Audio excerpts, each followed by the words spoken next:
That's hot still. Little mic check 1, 2 action there. I'm gonna put it into words on notepad. Alright. Yeah, Chiefs just got up from his slumber. What time did you wake up? 4:30. I went to bed at 4 a.m. last night. Damn, how do we even start this? Our apartment's a dump. Yo. I wish we'll probably get some footage of it and turn it around, but I mean, it's the process of moving, and it is, like, we got a cool background right here, but the back over here is kind of a mess. Spaced out. Scope's moving out a couple weeks early right now, actually. GW, Goodwill. G-dubs. Groundwork. I'm on like 2 hours of sleep because I'm stressing about all this stuff. We have to record this video for today, and then I'm leaving tomorrow morning at like Sunday morning at 11 o'clock, and then that's GG's. By the way, my name is FaZe Scope. That's my boy. I'm CHIEFZ. This is literally the start of the new chapter. You can't embrace the new chapter without properly closing out the last one. I met CHIEFZ through Call of Duty 4 sniper lobbies back in 2010. M2AFs just to all my recent players and all my friends on their friends list. Dude, I actually think I remember. I think it was District. I swear to God. You remember the map? I swear to God, like, I distinctly remember, like, one of the first days playing with you because then there was back in the day. Oh, yeah. There was blank. We don't even put the name. Yo, he should remain anonymous, actually. I still have OG clips of you reacting to like my COD 4 stuff. Like, I don't know why it comes in the Oh, fuck! Oh, fucking.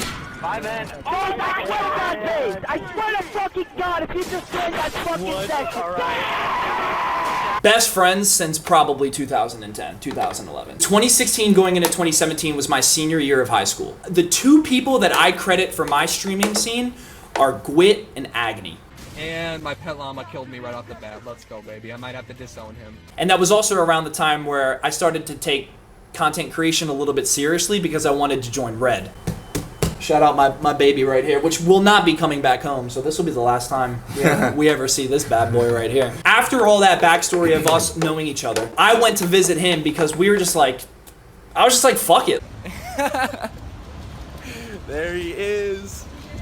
Look at this man. Look at this man. so we meet, and then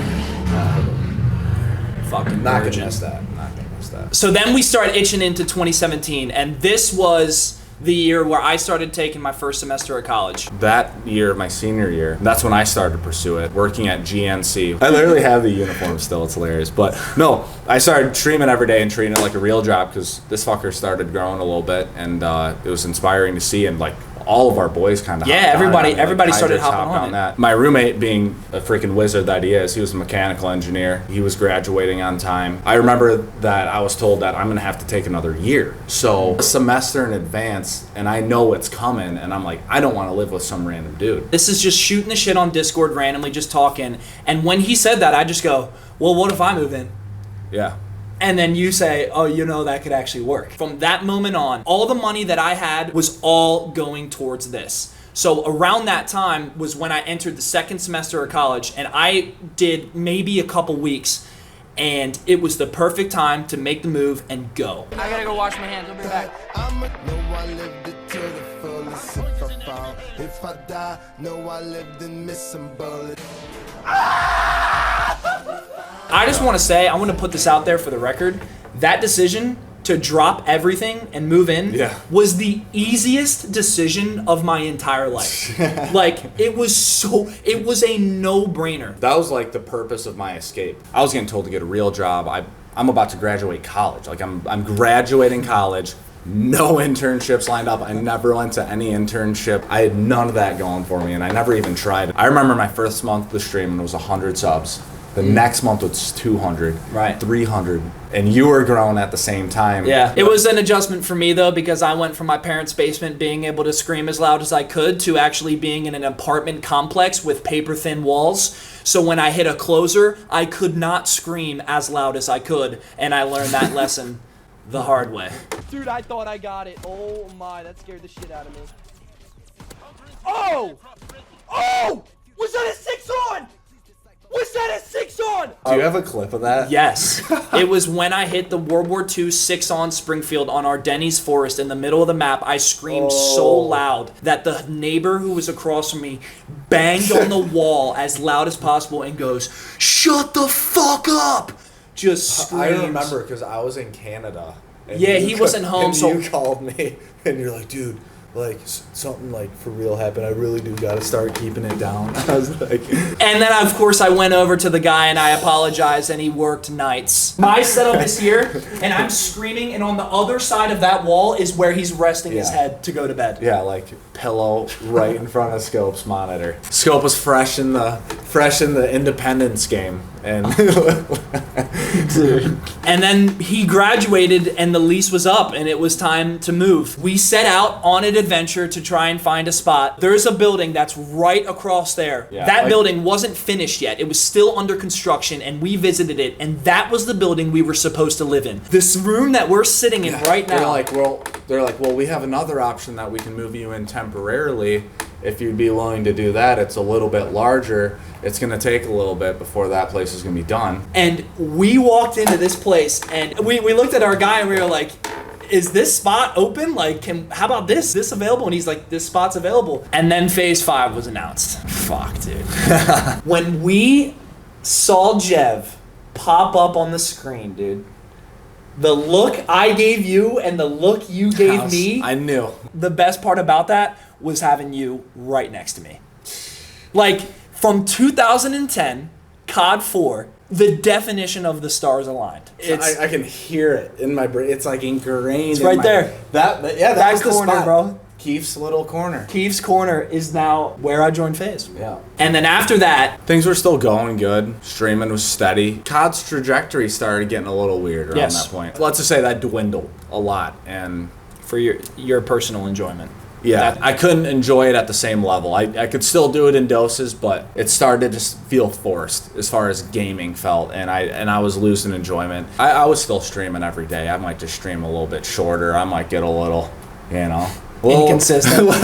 little inconsistent. And it was because of this other love that I had, and that was fishing. I started making all these like fishing videos on YouTube, and they started getting some traction and stuff, and I kept getting all these messages like, hey, I saw your video, can I pay you to like take me out fishing? And in the last 2 years, I started a business. I started a fishing guide service for salmon, steelhead, and it'll be more in the future as well. But this is a big reason why this move's even happening in the first place, is the commuting. And I mean, Because it's what, from here to where you have to go guide is like 2 hours? Yeah, it's like 2 hours one way. And you realize that, holy shit, I'm having 20 times more fun out there than in here. Yeah. Yeah. For sure. Really where my life is heading right now, and hopefully the trajectory of Call of Duty with this being I'm pretty in MW3, I'm into- we're the yeah. cycle. Yeah, things I think look pretty good. I couldn't say that last year. I wasn't as sold last year, but where this next step transitions into is me finding a place where I can live in my ideal world, where I wake up,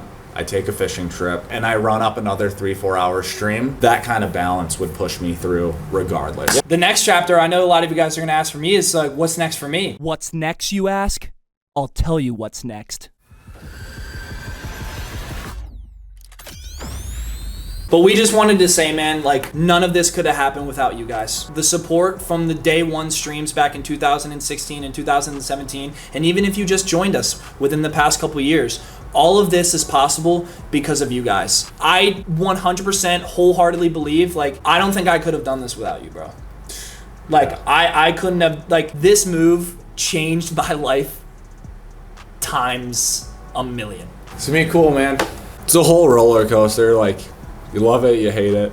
It's 5 years, dude. Like, all this really stemmed out of just a huge passion for making videos and having fun on Call of Duty, man. It stemmed from that. And if we can turn that into this, I promise you guys can too, man. You just gotta know what it is, and you gotta chase it. And don't fucking let a single person, whether that's your parent, whether that's a coach, whether that's your idiot friends who's making fun of you, don't let them get in your head. And if they do get in your head, flip it and use it as motivation, because that's the only thing that you got at the end of the day. You'll see a lot of real shit on this journey too. You gotta trust your guns, and you gotta go. And when you know, you know. If you hadn't moved in, we just bullshitted, and then I watched all these fuckers take off on COD and Fortnite, and know that we had already existing communities and stuff, and we didn't go for it. That would haunt me. None of this would have That would happened. haunt me today, and I don't know where I would be right now. This might be the end of us living together in this era, but it's not going to be the end of our journey as a whole. Thank you guys so much for everything over the past few years, and I wouldn't have rather done it with anybody else, bro. Fucking love you, bro. Dude, it's my brother for life, dude. It's my brother for life. I done smoked weed when they said I can't. Got rich when they said I can't.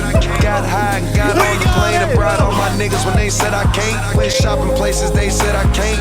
Bought some shit that they said I can't. Jumped on the road and did all them shows cause I was popping places they said I ain't. Went hard in places they said I can't. Promoters call it try and set up dates. Bought the car with that yellow paint. Go to parties now when they set up drinks. In this first class on private plane. Nudie jeans with my get up man. Rolling papers in Mary Jane. I made 11 mil and I'm still the same. What's with all these niggas and they feelings, man? All of this and I'm still the man. Thought of this when I was just a fan, but all this money wasn't in the plan. Now it's all about them. Yo, we got a cross right here? Fuck. What the fuck? You can't swim in this?